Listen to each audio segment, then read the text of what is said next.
12 o'clock, weather update na punta mga palangga, no? Maugi hapon guys. Super lagiting ang kainit guys, sama sa kalagiting sa atong mga kagwapa.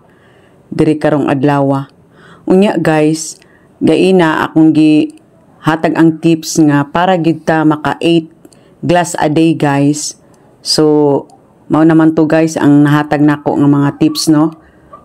I-forward lang ninyo guys para makita to ninyo nga video. Then tips pud nako guys para nga di gid malimtan is magpa-alarm ta guys. Kay mo na nga akong ginahimo tong bag-o pa ko nga nag-goal gid ko nga 8 glass a day. So akong gihimo naga-pa-alarm ko, like example after pamahaw. So para di ko malimot sa middle nga oras sa 9 AM, so alarm ko. Pagka 3 PM na pod, alarm na pod ko. Then before matulog, alarm na pod ko. Kaya di magkita kalimot anang kadakaon nga mohinong tag tubig guys. Di ba guys?